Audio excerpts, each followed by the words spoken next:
Itadakimasu. Makatakot ka na. Today's video, guys, nahanap nyo na hindi naka-attire si Ate Aska. Kasi sabi nila, pag nagluluto ka daw, dapat naka-costume ka. Valentine lang. Ay, Valentine lang yun. Ang lungkot naman, next year pa nila ulit aabangan yun. Why today, guys? So, sa Valentine siya pa pala aabangan yung susunod niyang outfitan, guys. Paano ba yun?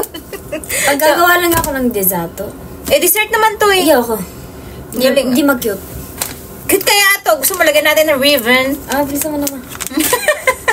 Ang gagawin natin ngayon, guys, ay goma dango. Gagamit tayo, guys, ng sesame seed. Ang tawag kasi dito ay goma. Kaya may goma abura, ibig sabihin naman oil yun.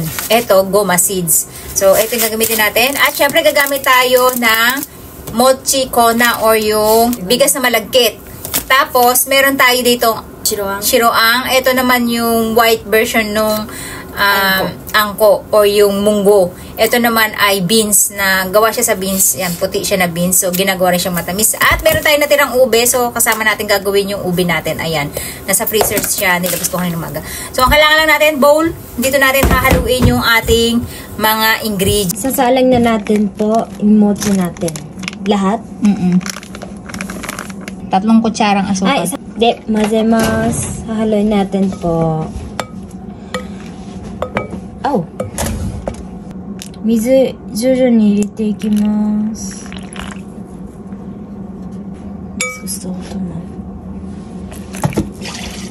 So, mag-a-add pa tayo ng another 100 grams. Titingnan natin. Ayan.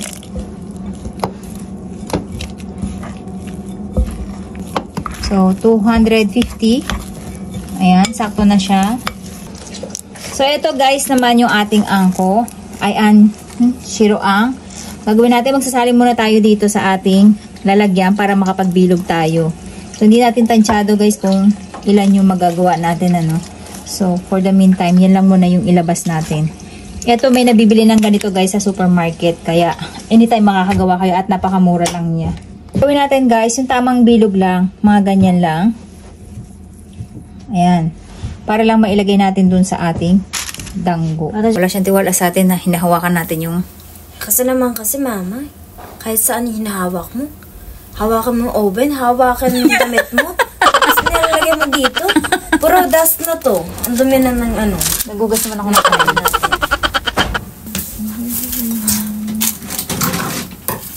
So, ang next ni Ate Ask ang gagawin, guys, bababa mo siya dito. Zembe? Oo, zembo. Kutin mo na ni Ate. Tapos, pisakin mo ngayon sa gitna.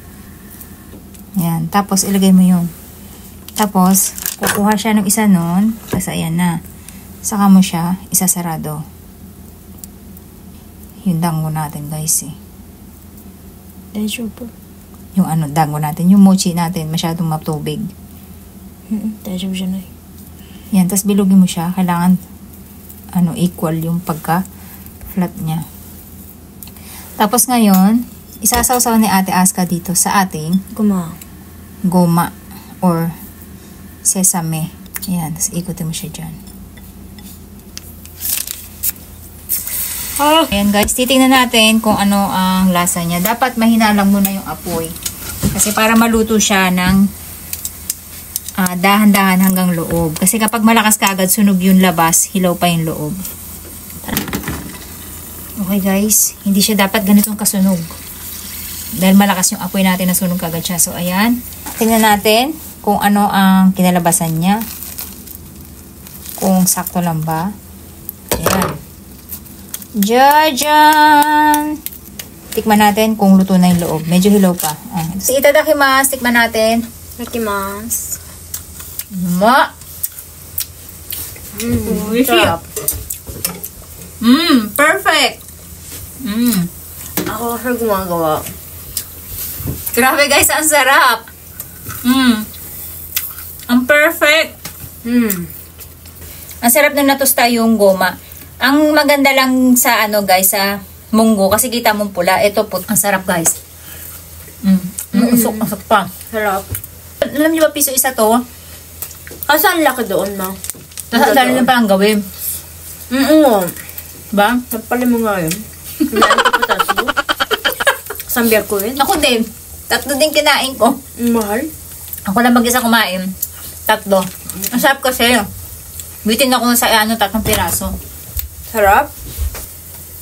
Kaya pala. Abarats kita nakata. Suyo. Kasuri dita. Suyo. Gumaga na ito. Abara na yun. Ano sa sabong iting goma? Suka. Abura. Kakatakot tinihong goma mo.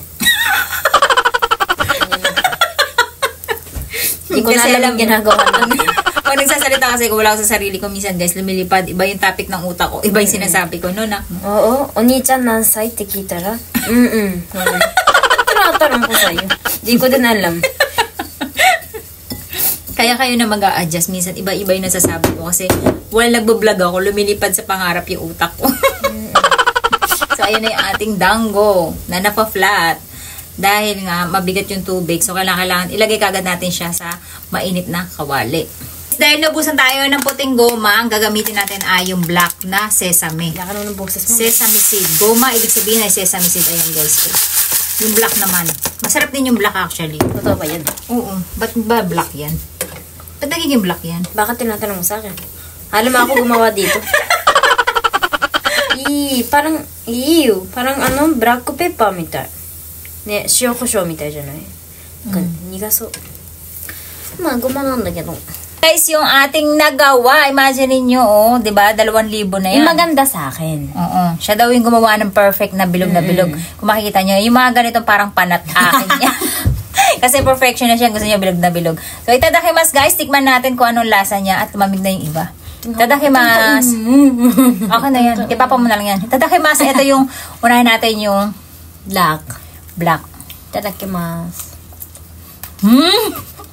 Nakatakot ka na. Guys, ube. Tapos yung black, mas gusto ko yung black.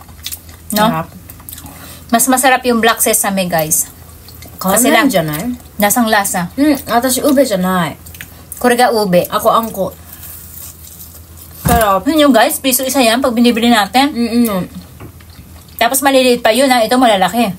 Kaya may pang merienda na tayo. Lalagyan lang natin ito sa ref. Anytime pwede natin siya anytime. Siyempre, hindi mawawala yung tiyan natin. Takot naman. Tapos may mumulo mo. Naliligo na yan guys, tinawag ko. Minaamoy pa. Hindi, natakot masigawan. お作ったのそれうまいよ。すげえ Sabi ko, 横浜で食べに行ったって言ったじゃん。全く同じ味がする。あでも作れるじゃん1週間前に行った私が。 sabi, すごいねノーマルをいただきます gulat siya kasi hindi niya alam na gagawin ko to. Kasi kumakain kami sa Chinese restaurant nung isang araw.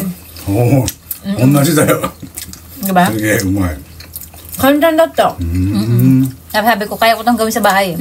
クッキー作るより簡単。おいしい Nga.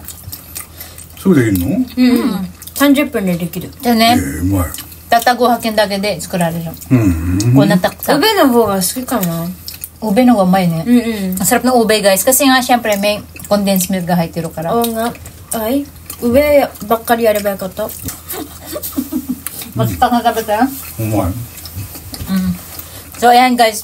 Nagustuhan din ni Papa. Hindi yan mahilig sa matamis. Hindi mo, amariski dyan. Sarap. Ko rin. いやいいよ Aski na no. Ay, sila naman. Ibig sabihin, favorite niya din pala to. Kaya alam, pag nasa Chinese restaurant kami, ako lang in-orderan niya kasi nga mahal. So, sa kanya na pinapakain yung tatlo na hindi siya kumakain. Ano naman yung hulog ah. Sabihin, gusto niya pala. Nagtitiis lang siya. Titiis na pala si Papa mo nun. Baka mag-away pa kayo kasi. Sarap.